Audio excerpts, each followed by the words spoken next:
Hi, everybody. My name is John DePietro. And I'm Bob Zagami with the Camper Report Show.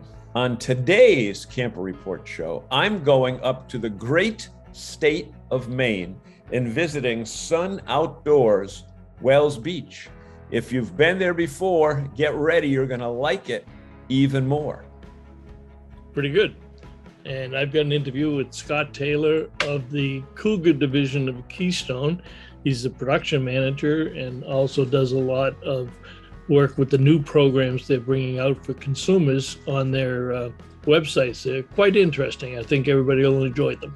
Well, that's interesting because I feature a picture of a cougar right here at this campground. So it's going to be a Cougar week here on There we go.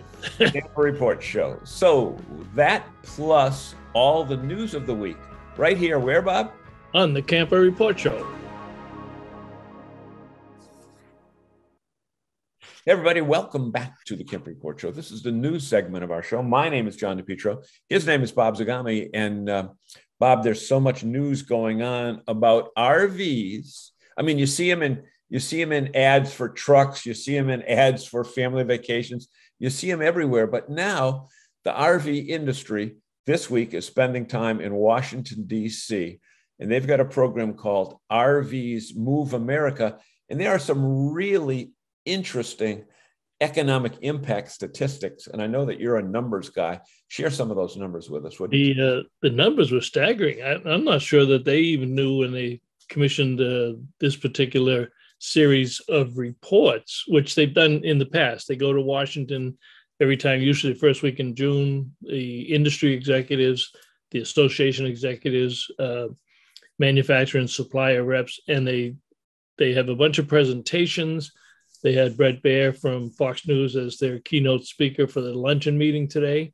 They actually go out and visit the senators and the representatives from their particular districts and inform them, and they deliver this economic impact study to them. But they're up 23% from the last time that they did a study. Yep. And the industry is now tagged out at $140 billion.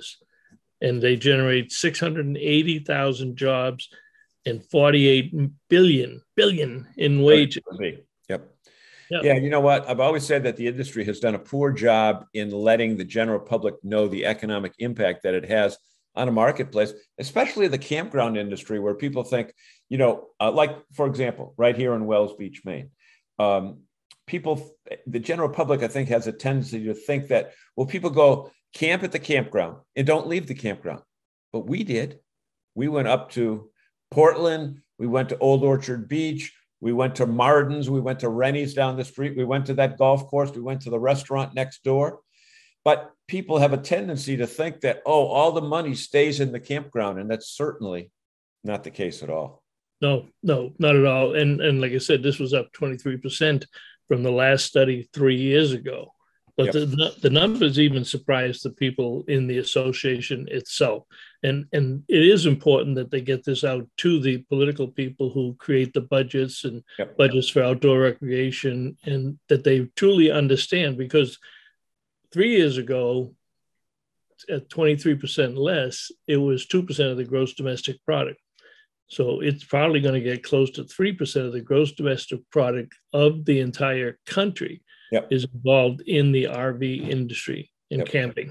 Which is absolutely amazing. And you know what? One aspect of camping that we talk about all the time, we hear about it all the time, is the price of gas going to impact camping? And I checked with the manager of this campground, and she said we've had no cancellations due to fuel prices as an excuse. And, I think AAA has a study that shows that as the prices continue to rise, people are still filling up because they're not going to let their vacation be taken away by gas prices. No, and in New England, Massachusetts, and Maine went to over $5 a gallon today, and people are still filling up and they are still going camping. It's amazing when you think about it, but overall, they're just going to swallow it. They're not going to stop doing what they want to do. They're not going to stop camping. They're not going to stop touring. And I don't know at what level Now, out in California, they're up to $10 a gallon already, and the diesel prices are getting up there, but doesn't seem to have a material impact at this point in time. Some people, I've seen a couple on forums where people have canceled their vacations or canceled a big vacation and switched off with a smaller one closer to home. So maybe they don't go to Florida, they go to Washington, D.C., things like that. But it's something that has to get under control. But for the time being, they're living with it.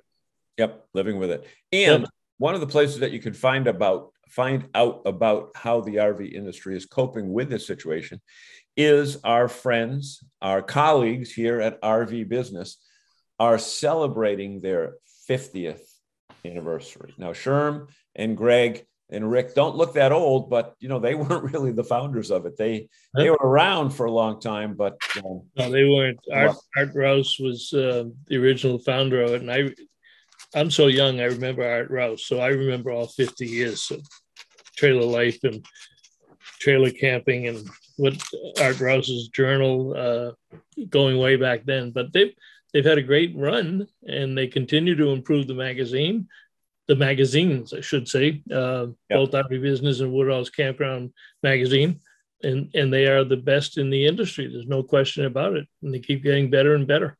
Yep, and we're pleased and proud to have the opportunity to partner with them when we put the show on, because as we mentioned, every week we get all of our information from Woodall's Campground magazine and RV Business. You see the right. If it's not there, we don't report on it. Exactly. So with that being said, we've got two great segments lined up for you. Bob, where should people hang around until? The Camper Report Show. Great day. We'll be right back. Don't go away. I'm Jesse from Outsiders Calling, and I love adventurous family travel with my wife Jenny and our son Tucker. For over 3 years, we've RV'd across the U.S. and Mexico, and it's tough to find places that meet all our needs. Now we plan our trips with the RV Trip Wizard. Pull it up in the RV Life app, select it, and go. It helps us discover amazing new places to grow together as a family. RV Trip Wizard with the RV Life app is an awesome trip planning combination. You can get both for one low annual price. Check out rvlife.com to learn more. All right, welcome back everybody to the Camper Report Show. My guest today is Scott Taylor, product manager for the Cougar product line over at Keystone RV. Scott, welcome to the show. Hi, thanks for having me. I really appreciate it. Yeah, well, I had a chance to meet you in my last trip into Elkhart, and I loved what you were saying about the importance of the consumer in the way that you're not only designing your products, but supporting them online. And many companies are doing that. It's certainly the way of the future. The thing that I like, let's start off by talking about the Keystone app and what that brings to your customers. Absolutely. That's a great question. So we launched what's called the My Keystone app, and it is specifically for Keystone owners. And I believe it goes all the way back to 2018 as of right now. That will go back further. We're still working through that. But it's a phenomenal app that gives our current customers all the resources that they need. How-to videos. That's a big one. There's over the last 2 years, there's been so many new campers that coming into the actual camping segment, and they're still novice, if you will, on how to winterize or what have you. And we've got a ton of videos on there. It's just a great tool for them. But there's also a how-to or do-it-yourself, if you will. This is actually a big part of it. With all the new trailers being sold over the last 2 years, well, most service departments at dealerships, they didn't get any bigger, right? So the customers were kind of forced to fix some things on their own.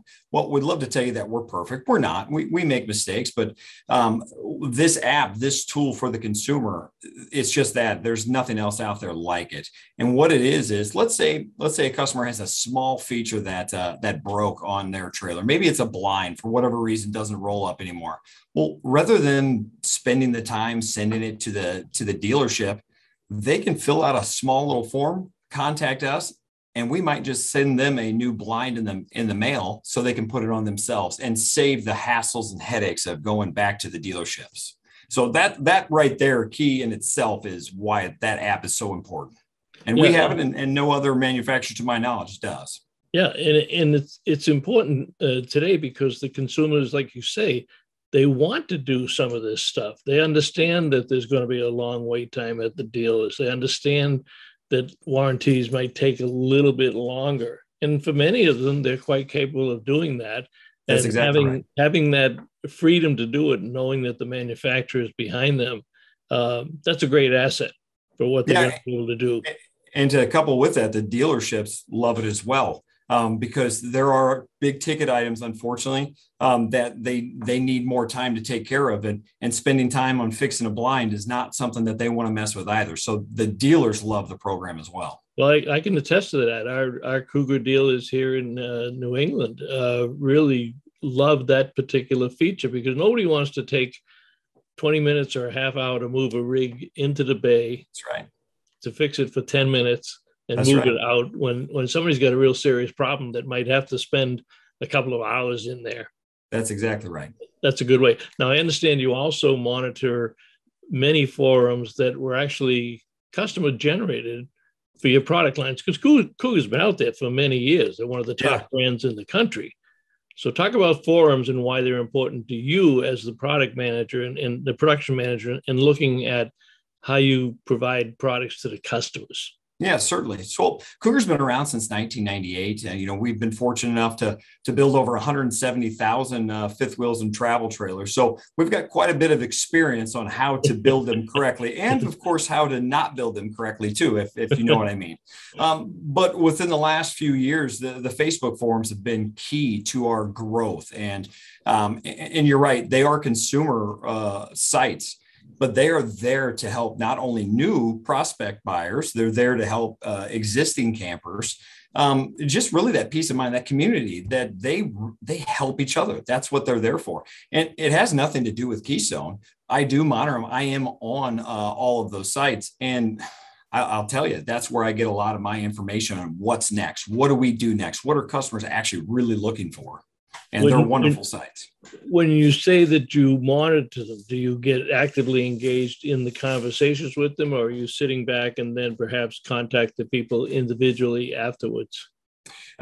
There are certain cases where if somebody will post something that maybe they're having a small issue on, I've been actually pretty successful in sending them a message on just explaining maybe things a little bit more, or actually just gaining some information. There's been times where, and again, we feel like we have the best service and back-end support out of any manufacturer out there. But even then, sometimes maybe something slips through the cracks.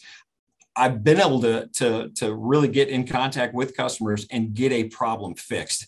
Again, it's a great way, a great tool for us as a manufacturer to be able to, again, monitor that and find the issues that are out there. Do you find that on the forums, as I've done these interviews, I have a sense that consumers are more loyal to the manufacturers than what a lot of people suspect, and that when somebody is negative or they unduly criticize you for something that happened, that the consumers will come to your defense, that there's a lot more positivity that we're seeing on these forums. I see them as being more active than they were 5 years ago. Am I the crazy guy, or what are you seeing? No, you're absolutely right. They are, I'm relating more to the Cougar forums. They are proud owners of Cougar. So they want to make sure that nobody is talking negatively about the product that they own as well. But again, there are going to be some problems that occur over time, and how the administrators handle it as well. They're a big asset for us, as in if there was a problem out there, they'll be the first to chime in to the new customer that may be having a problem and teach them how to fix it as well. So tremendous assets for our brand anyways. Let's talk a little bit about product, because as you say, you've been out there for a long time and you got 170,000 units out there. So one of the challenges for any manufacturer is to change the product mix, change the floor plans to meet the current demands of today's consumer. As we've seen with COVID in the 2 years of the pandemic, more people are on the road, more people are homeschooling, they're road schooling, they're working from, they're both couples maybe working from the road. They can work anywhere. They may not even own a house. So I understand you got a new product coming out that's not on the webpage yet, so we don't want to get everybody excited. But talk a little bit about one of your latest creations. Yeah, great. I'm glad you asked. We base this floor plan off of an existing floor plan that's actually my top selling couples coach in a lightweight fifth wheel. Well, it's such a great living room kitchen setup that we decided let's throw a private bunk room on the back. But just like you said, campers have evolved over the last 2 years where their camping season is extended, or maybe they can work from their camper as well. So rather than just focus on just a bunk room, we wanted to make it a flexible space as well. So this private bunk room does sleep 4. It's got 2 single bunks up above, and then it has a full-size bed down below. But that full-size bed actually turns into a Murphy desk, which hasn't been done to my knowledge in the industry. So it'll be the first of its kind. And it's something that's a very unique space. You're not typically, when you put a desk in an RV, you're giving something up. You're giving up storage. You're giving up a portion of your trailer. Not this, because it actually couples as the support for that lower bunk. It flips right up and turns into a desk. So you're not giving anything up. Plus, if you're not using it for a desk or not using it for bunks, it is an enormous amount of exterior storage for those adventurous type of customers as well. So great new floor plan. Really excited for it to come out. And again, the flexible space is what's really going to sell this floor plan. Now in that bunk room, flex room, perhaps you might call it. Mm-hmm. Is there a door on there also? Is it separated? So it is. There's a private. So it is private to the living room and kitchen. Now it does have an exterior door, like a bike storage door, is what we call it, to where you can fit in big coolers, chairs, bikes, kayaks, what have you, all from the exterior of your trailer, and then of course use that as storage as well. Okay, so they would. And then a mobile office, if you will, also. Yeah, absolutely. Was that driven by your engineers, or was that driven by a customer focus, or perhaps some customer input? It's funny you say that. So again, I do monitor a lot of these forums, and I did come out with a travel trailer version of this that was similar, but some of the feedback I got was, well, we'd like to see a private room. And then some of the other feedback was, well, we need to bring back a desk. So I thought, well, I could do both in one floor plan and yet still make it a family bunkhouse as well. So I think we achieved what the customers were looking for. Okay. Sounds good. Tell us a little bit more. We got a couple of minutes left. Our guest today is Scott Taylor, production manager over at the Cougar division of Keystone RV. Tell us a little bit about your position and the role that you play as the intermediary between the consumer and your manufacturing floor. Absolutely. So I'm privileged to work for Keystone. I've been with Keystone since 2013. And again, I represent the Cougar division here. It's it's one of our premier brands. It's one of the premier brands in the industry. We're fortunate enough to build out of 4 different production facilities, 3 here in Indiana, and then 1 out in Pendleton, Oregon as well. And I manage the product, if you will, the development of the product, but also at Keystone, the product managers are national sales managers. I don't have to do that part of it that much, just because I've got the 6 best reps in the industry, and they're more than capable of doing their own job. So I get to focus more on product and coming out with unique features and unique floor plans and what have you. But that my day to day is working directly with the plants to develop the product and enhance the product. Okay, so if I ask Kevin Horkey, who's our rep in the Northeast, if his success is related to your ability to give him good products, or is he going to say to us that he's so good he can sell anything, and your success is because he's a good sales rep? Well, I think you know the answer to that, but that could probably go both ways. He's phenomenal rep. He's been doing this for a long time, and he's great because he says, "You build it, it'll sell. I'll take care of it. Don't you worry about me." And it's the truth. He goes out there and he knows everything that's going on, and he's a great asset to not only Cougar but Keystone as well. I tell people all the time he's one of the best manufacturers reps in the business, and we enjoy working with him. What our deal is, and it shows, because at consumer shows he will be the last guy to leave the show. I've had conversations with Kevin as the shows are ending, and every other rep left at noontime or 3 o'clock in the afternoon. And he's the last guy standing. So we appreciate it. We appreciate Cougar. You've done a great job over there, and I want to thank you very much for being our guest today, Scott. Awesome. I appreciate you having me. Thanks a lot, Bob. All right.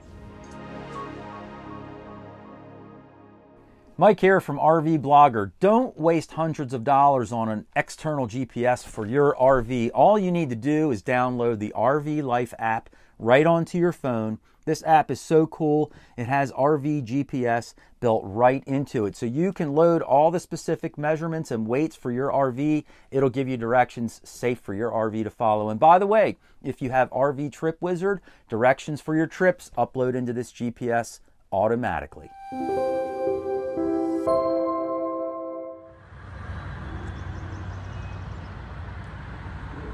Hey everybody, we are at Sun Outdoors, Wells Beach. We are in the beautiful state of Maine. We are talking with Elaine.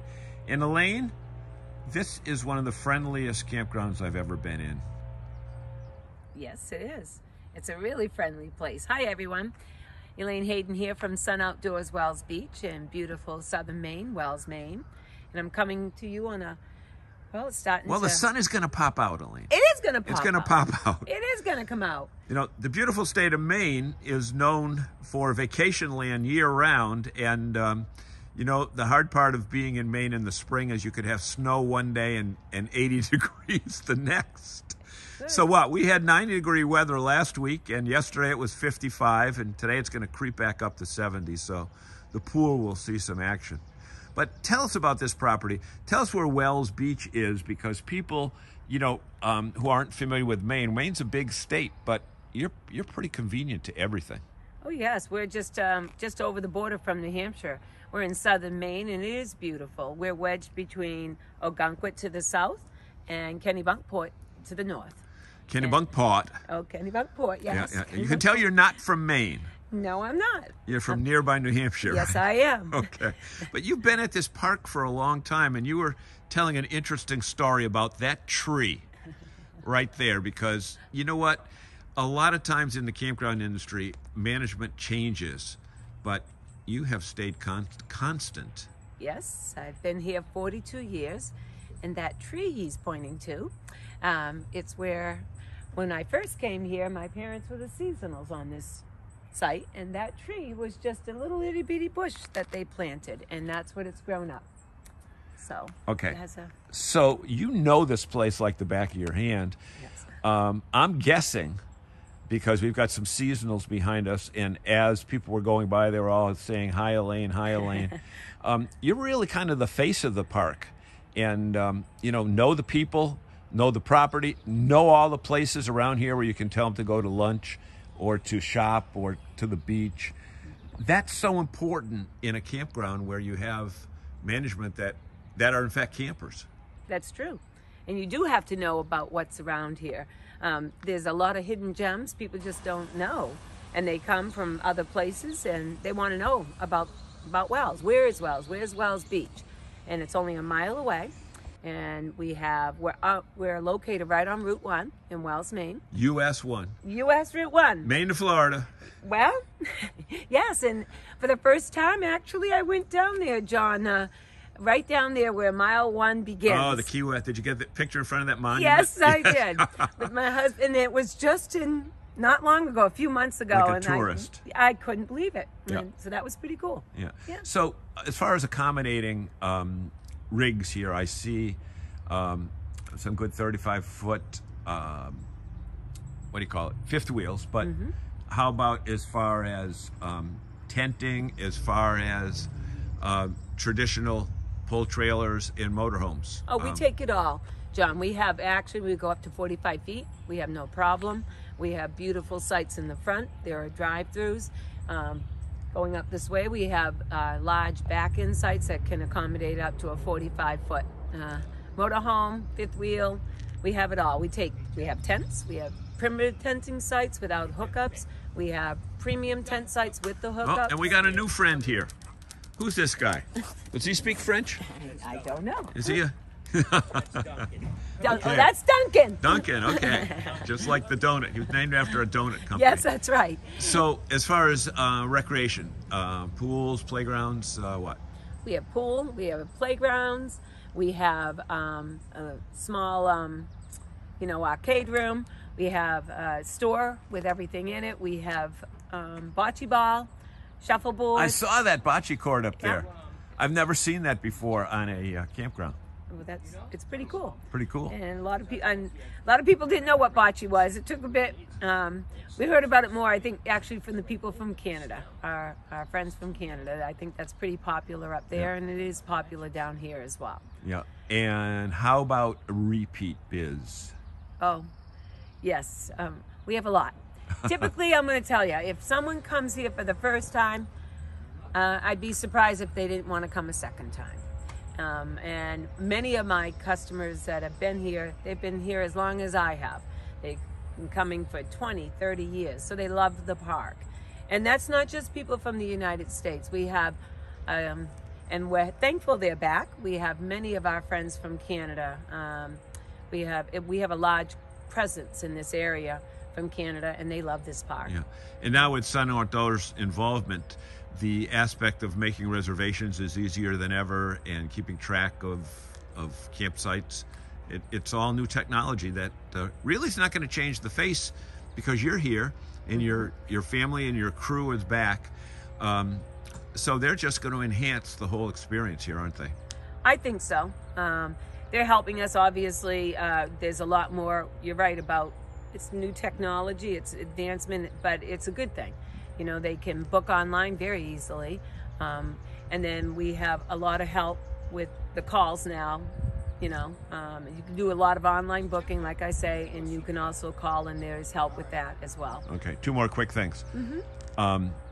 McDonald's is right next door. Yes. You can walk over whenever you want. Yes, you can. They don't deliver yet. Well, actually, they do. They do. They do. But miniature golf, I mean, you know, you see some miniature golf courses on campgrounds that they're, you know, a couple tin cans strung together. Yes. I mean, you guys have the Mona Lisa of miniature golf. I think we do. And they love us, and we're open to the public. So yes, we're located, our miniature golf is right at the front of the park, and you don't have to just be a camper here at Sun Outdoors Wells Beach. You're able to come in off, you know, off the public, and they all do. But we have the best, really, and it's the location, and you can't miss it. Perfect. Hey, we want to thank you so much. I know that you've got many duties to tend to at the opening of the camping season. Yes. I know it's going to be a banner year for you, and want to wish you the best. Thank you very much.